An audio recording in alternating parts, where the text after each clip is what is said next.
युधिष्ठिर जी महाराज से भगवान श्री कृष्ण जब परस्पर वार्ता करते हैं तो कहते हैं, हे युधिष्ठिर, मैं जिस पर कृपा करता हूं उसका सर्वनाश कर देता हूं। ना समझी इसीलिए शब्द बोला कि आप सर्वनाश का मतलब यही समझेंगे हमारा रुपया खत्म हो जाएगा, हमारा ये नहीं, ये बात नहीं है।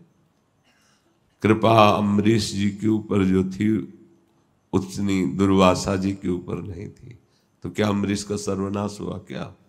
तो यहां सर्वनाश का मतलब है सर्व विकारों का नाश, सर्व रागों का नाश, जो आपको भगवत प्राप्ति में बाधा देने वाले।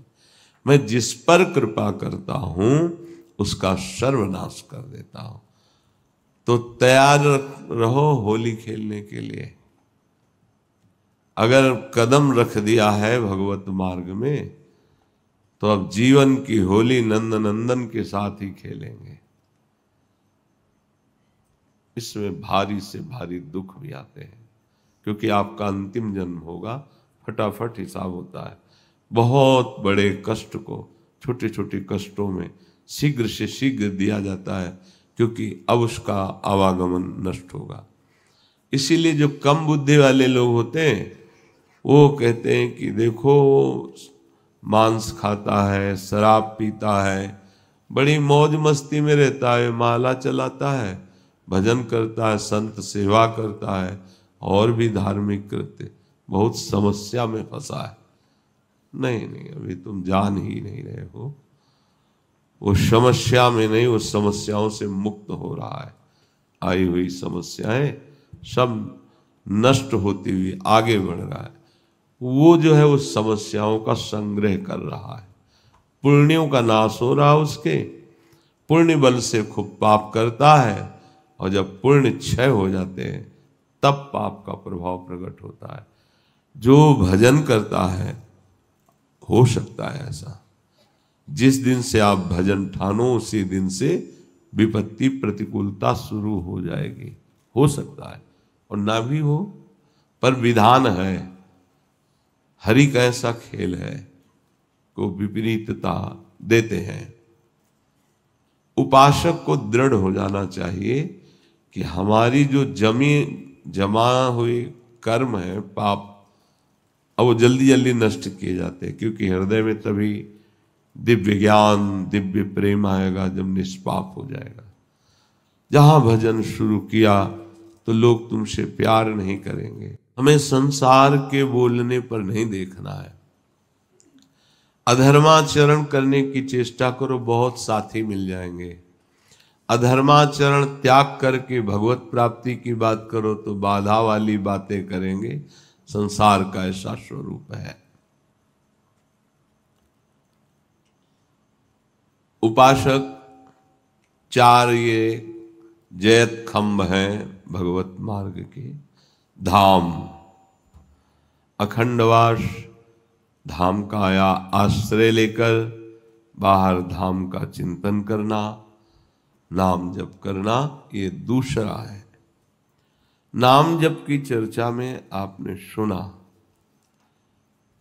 श्वासों से, नाड़ी से, जैसे भी हो सके नाम जप करें। जीव सदा ही आनंदमय है, पर वो जब शरीर और भोगों को स्वीकार कर लेता है तब वो अतृप्त और जलता रहता है। कारण देखना, भगवान का आश्रय नहीं, भजन नहीं, तो माया सब कुछ होते हुए भी उसे अतृप्त रखती है, अशांत रखती है। ये पक्की बात समझ लो। ये एक दो की नहीं, हजारों से मिल चुके हैं। बचपन से बाबा जी हैं, बहुत बड़े बड़े धनी मानी मिले हैं। कीट पतंग से लेकर बड़े बड़े सम्राट तक सभी किसी न किसी अभाव का अनुभव दुख प्राप्त करते हैं। चाहे छोटा हो चाहे सम्राट पद में बैठ, वो भी अभावग्रस्त रहता है। कोई कितना बड़ा संसार का पदाधिकारी हो, संसार की संपत्ति का स्वामी हो, वो कभी भी अपनी उस संपत्ति और पद से तृप्त नहीं होता, संतुष्ट नहीं होता। उसके हृदय में कामनाएं इतनी बड़ी होती हैं कि वो जलता रहता है, वो कुछ और चाहता है। बड़े बड़े देवताओं की भी यही दशा है, अतृप्ति, अभाव की वेदना, चित्त की चंचलता, मन का अशांत। फिर अशांतस्य कुता सुखम, कहाँ सुख मिला? चाहे वो देवता हो, चाहे वो सम्राट हो, चाहे कोई गरीब आदमी हो, सबको जलन हो रही है। ये ईमानदारी से देख ले, ध्यान रखो। ये अतृप्ति तब तक नहीं मिट सकती जब तक तुम्हें जो वास्तविक प्राप्त करना है, श्री भगवान, उनको प्राप्त नहीं कर लेते, तब तक किसी संपत्ति से, किसी पद से आपका हृदय चिंता रहित, शोक रहित, दुख रहित, भय रहित कभी नहीं हो सकता। जिसकी सत्ता स्फूर्ति होते ही सारे अभाव नष्ट हो जाते हैं, वो है भगवान। अब कछुनाथ न चाही मोरे। जो पूर्ण है, जो परमात्मा है, तो बुद्धिमान वही है कि जो अपने समय को ऐसे परमात्मा के चिंतन में लगा देता है, भजन में लगा देता है, वो एक रस भगवदानंद की प्राप्ति कर लेता है। इसके सिवा अन्य चाहे तुम कोई भी वैभव प्राप्त कर लो, जो तुम प्राप्त करोगे उसके आगे का अभाव, परिणाम में विनाश और लोक भय, असंतोष, ये बना ही रहेगा, कोई भी हो, कहीं का भी हो।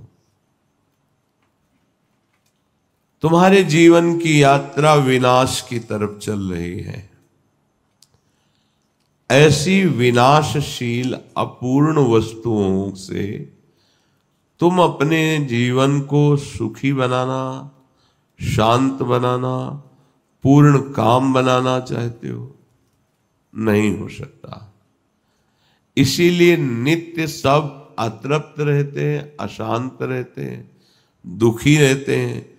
जहां भोग मनमानी मिले तो क्षणिक सुख लगता है, फिर पश्चाताप, जलन, भय ये सताने लगता है। वो संसार की वस्तुओं को यह नहीं जानता कि हमारे समय को नष्ट करने वाली बड़ी सुखद लगती है। इच्छा अभाव रहित हृदय में बढ़ती रहती है। इतना होने पर भी कभी कभी किसी को जब सत्संग मिल जाता है तो भूल मिटने लगती है। ये भूल बहुत जोर की है। रावण को यही तो भूल थी कि जिधर देखो एक से एक सुभट बलवान अनुगामी थे उनके, देवांतक, नरांतक, मेघनाथ, कुंभकर्ण, ये सब अद्वितीय योद्धा। भूल मिट गई जब सर्वनाश हुआ। परिवार का बल, धन का बल, भोगों का संग्रह, बड़े होने का अभिमान, ये बहुत दुर्गति कराता है। कभी कभी किसी भाग्यशाली को सत्संग प्राप्त हो जाता है। तभी कहा गया है, संत समागम हरि कथा, तुलसी दुर्लभ दोए। ये दुर्लभ बात कभी कभी मिल जाती है। वो सत्संगी नहीं, कोई मित्र है तो बोले आओ आज चलते हैं वृंदावन सत्संग सुनते हैं, वो उसके मित्रता के प्रभाव से आया। तो जे भी सत्संग सुना तो थोड़े समय में उसकी नीचता जाने लगती है। अगर वो सत्संग को प्रतिपल मनन करने लगे, आचरण में उतारने लगे, तो जैसे नचिकेता जी, प्रहलाद जी, इनको कोई भय या प्रलोभन परास्त नहीं कर पाया। जब नचिकेता जी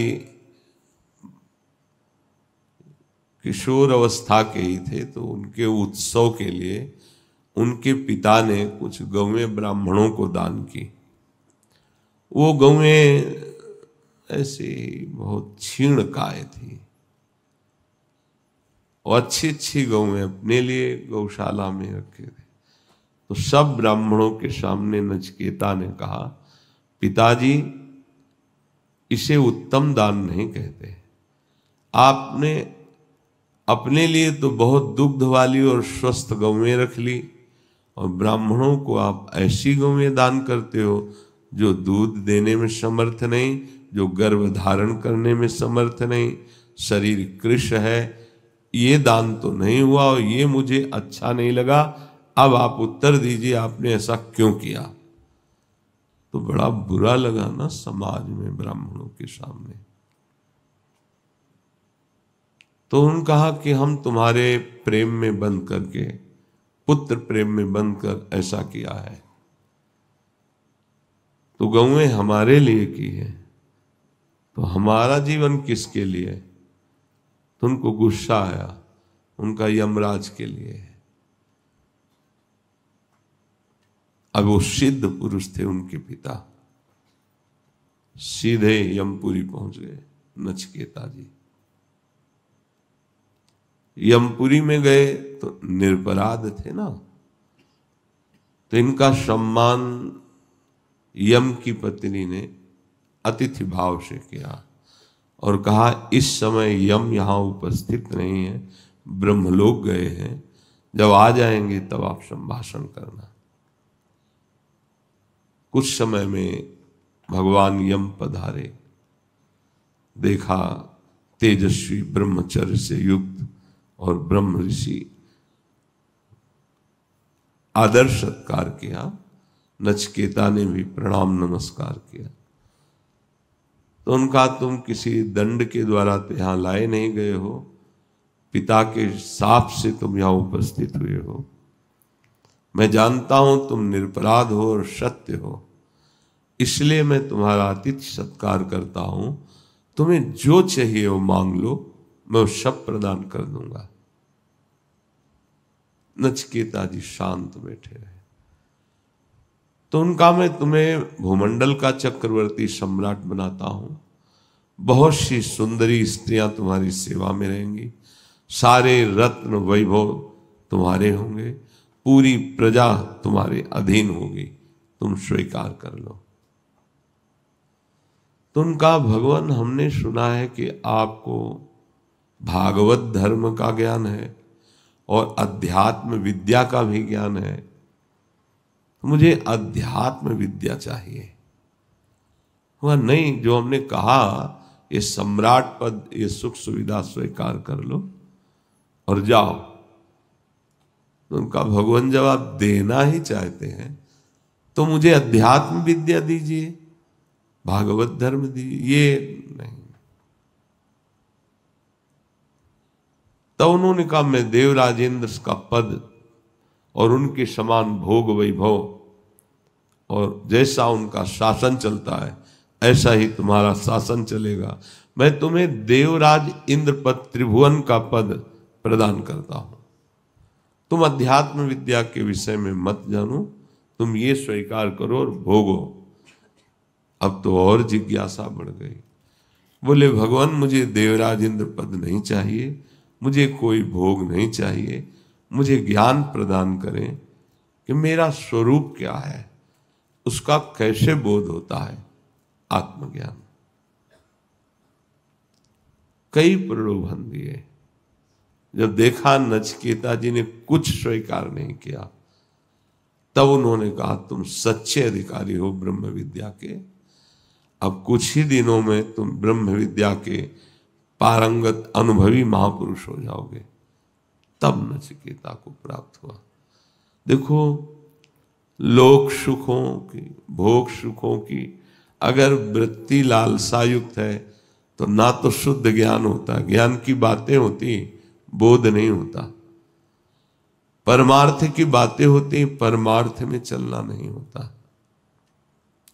ऐसे ही प्रहलाद जी महाराज, गोद में दुलार कर रहा है हिरण्याकश्यप, क्या बच्चा तुम्हें प्रिय लगता है? उन्होंने कहा पिताश्री मुझे भगवान श्री हरि प्रिय लगते हैं, और 9 प्रकार की भक्ति से उनका जो सेवन किया जाता है वो बहुत प्रिय लगता है। पटक दिया उठा के और आदेश कर दिया एन किन प्रकार इसका वध कर दिया जाए। हर उपाय किए गए, ना प्रहलाद जी डरे, ना भक्ति छोड़ी। तो भगवान साक्षात नरसिंह के रूप में प्रहलाद जी को हृदय से लगाते हैं, दुलार करते हैं। जगत के समस्त प्राणी जब भगवती मार्ग में चलते हैं, भगवत मार्ग में बहुत ध्यान देने होगा, तो उससे 2 प्रकार के बाधाएं आती है। एक तो अगर कमजोर देखा गया तो भारी विषयों का प्रलोभन, उसकी मांग से ज्यादा,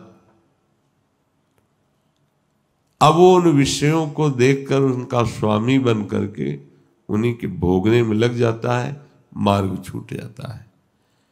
यदि बहुत हिम्मती कमर कस के चल रहा है तो प्रतिकूलता दे दी जाती है। ये मिलेंगे इस मार्ग में। भगवत मार्ग में जो फेंट बांधी जाती है वो मृत्यु की बांधी जाती है। इस खेल में उतरने का मतलब है मैं आज से अपनी मृत्यु को स्वीकार करता हूं।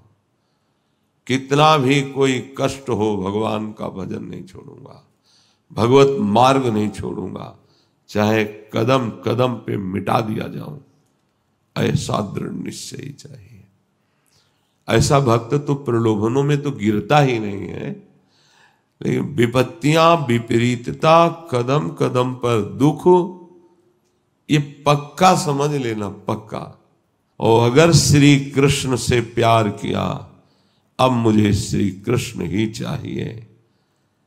मन, बुद्धि, तन, परिवार, प्यार करने वाले सब प्रतिकूल हो जाएंगे।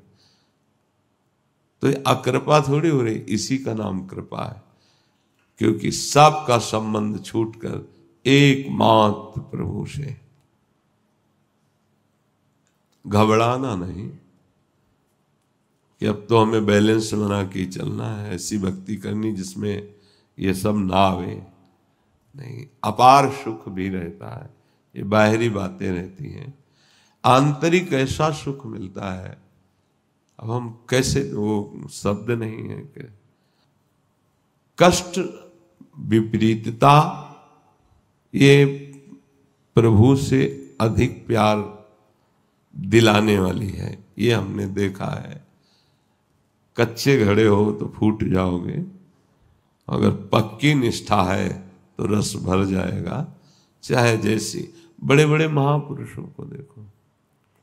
रामकृष्ण परमहंस जी के गले में कैंसर था, डॉक्टरों ने कह दिया सत्संग नहीं करोगे।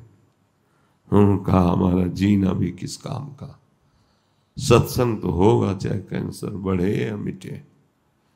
भाई जी महाराज के उदर में कैंसर था, सत्संग तो होगा, चले। तो जब तक रहना है तब तक गुण गाना है, जब आवाज ही न निकले वो बात अलग की बात।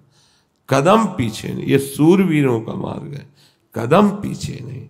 अगर हम लड़खड़ा के चल सकते हैं तो हम चलेंगे, अगर होश है तो राधा राधा बोलेंगे, बेहोश स्थिति हो तो वो जाने, उनका काम जाने। कदम पीछे नहीं कि बुखार आ गया, ये हो गया, आज अनुपस्थित है। नहीं नहीं, ये प्रवचन नहीं है, जीवन है तुम्हारे सामने रखा। हमें जो सुख प्रभु की चर्चा, देखो हमारा जीवन प्रभु है, तो किंकिरी भाव से श्री जी के पक्ष में होकर लालजू के ऐसे, अगर कमल हाथ में हो तो भौरा वही मड़राएगा। श्री कृष्ण प्रेम आसक्त है, लाडली जो प्रेम का मूर्तिमान स्वरूप है। इसलिए उपासक को ऐसे लोगों का संग नहीं करना चाहिए। मांगना मिटा नहीं, द्वेष मिटा नहीं, अभिमान मिटा नहीं, और संप्रदायवाद लेकर दूसरे संतों का अपमान करना। हमारे हरि स्वयं श्री राधा सुधा निधि में कालिंदी तटकुंज मंदिर गतो योगेंद्र वद्यत पद ज्योतिर्ध्यान परा सदा जपतियाम प्रेमाशु पूर्णो हरि।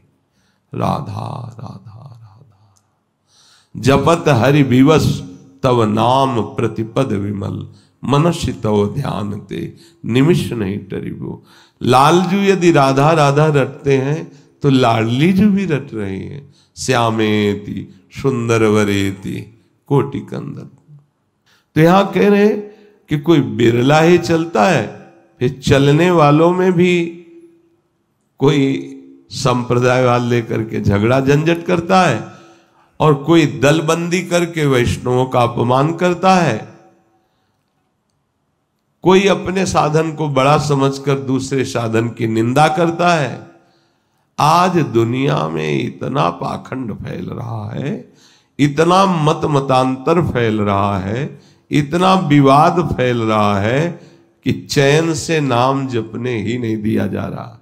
अपने यहां तो जब विठल विठल, तो हम विठल विठल गाते हैं।